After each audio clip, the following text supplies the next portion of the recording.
Hello, excellent people. This is your Daily Excellence Digest for April 20th, 2021. Today, I want to talk about the things that you will do. I guess more specifically, the things that you are willing to do. And this comes from a conversation that I was just having with my wife. I think it was this morning, actually. And we were talking about she's been having some work done by a massage therapist to work on some muscular imbalances that are a consequence. Frankly, she had an injury many years ago to her spine, and her body has found ways to compensate. And she's come up against kind of the edge of the competency of those compensatory patterns. And she's an athlete, very active, tennis, volleyball, horseback riding, etc. Does a whole bunch of gardening here around our farm, and so she's very active, but she has a lot of pain associated with her action. And as a consequence of this, she's trying to find ways to be more pain free. Well, this is a really interesting topic to me because this is a reason to get into physical training that is not my reason. I've never had chronic pain as an issue that I'm trying to manage as a part of my physical health. I have had pain that was a consequence of my activities, but I've never had pain that was a sort of like a basic level of my daily life. And so she's working with a physical therapist and massage therapist. I guess the guy's kind of a double duty kind of guy. And he's made some recommendations for exercises, and she's done some stuff, but not everything. And the conversation kind of developed around this whole like, okay, if we're going to pay the money to have the guy work on you, like do the physical release of the muscles through massage or other techniques, we need to make sure that you're doing your due diligence in the interim to reinforce the work that he's doing. Or there's the question of whether it's worth the money. Because if all you're doing is just spinning your wheels, you shouldn't be spending the money. And this is, I mean, she's actually driving the conversation in this instance. It's not me chiding her about the waste of money. I think actually she's already seen solid results. But it did lead to the interesting question of just because you have the tools, just because you have the knowledge, doesn't mean you're gonna do the work. And it's always tricky because we were talking about trying to find some exercise that she actually would do. And I have a set of bands that the pull bands, right? That the specific brand I think is Cross something. I forget what it was, but they've got a whole series of exercises that you do, and it's very streamlined. It's very simple. I've got a setup in my workout space where you can do it. You can knock it out really quick. It's like 10 minutes, no big deal. And I was doing it for a while, probably for a couple of months, I'd say. I was feeling like I was doing something, like I felt like it was doing a good job of targeting the broad array of muscle groups in this sort of upper chest and upper back and shoulders region. And I like that because that area of your body really does crave a lot of diversity because there's so many small muscle groups and there's such a great range of motion that if you can get in there and methodically get some exercise of all that musculature, you'll benefit from it. But the funny thing was, it was a chore. I didn't like doing it. I didn't enjoy the work. It wasn't hard. It was just not interesting. And so I kind of just stopped doing it, and it kind of got more. I got to where I would do it sometimes, but not every time.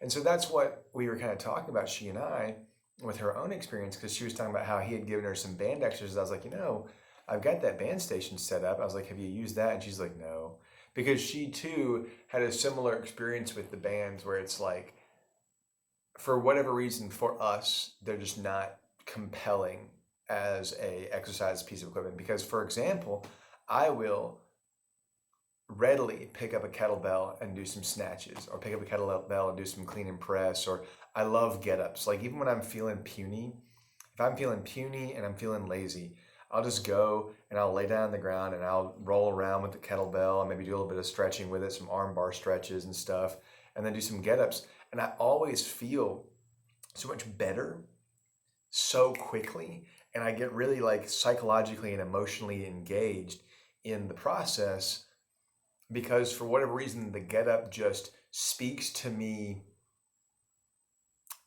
It speaks to my soul. Right? The Turkish get up just speaks to my soul. I don't know. It's just, it's like if I could only do one exercise for the rest of my life, it'd be the Turkish get up, and the close second would be the kettlebell snatch, right? If I could only do two exercises, it'd be those two.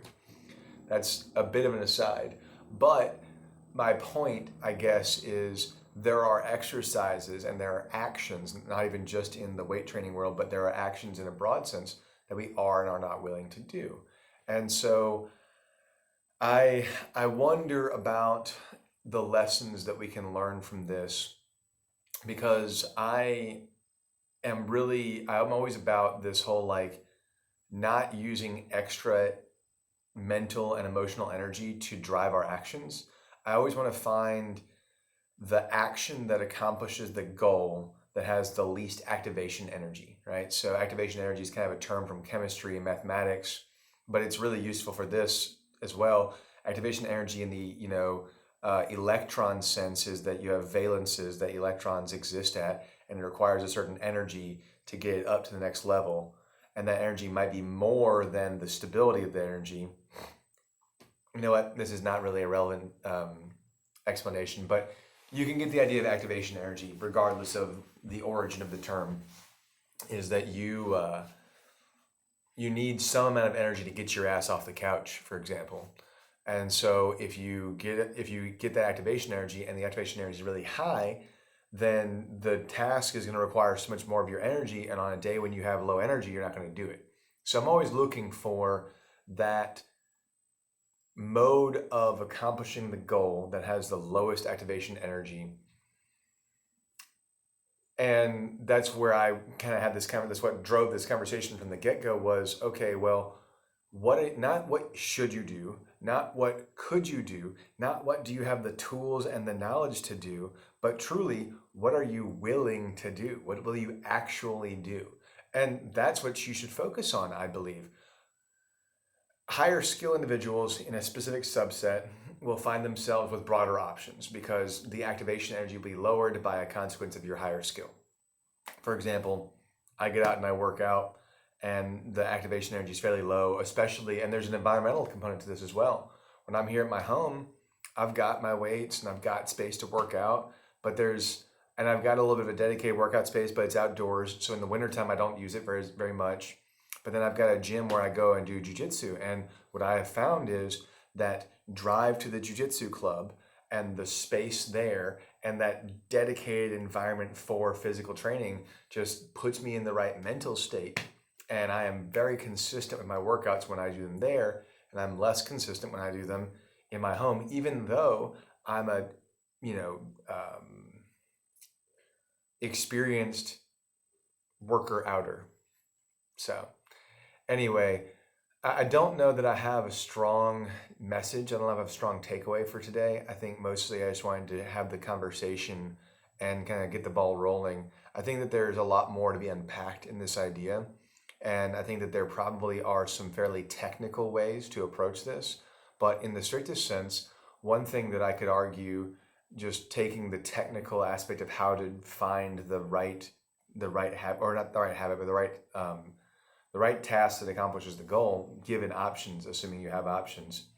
Not even worry about the technical aspect, but think about it this way. If you have internal resistance, if you feel reluctant to do it, listen to that. Listen to that reluctance and say, okay, what is this reluctance telling me?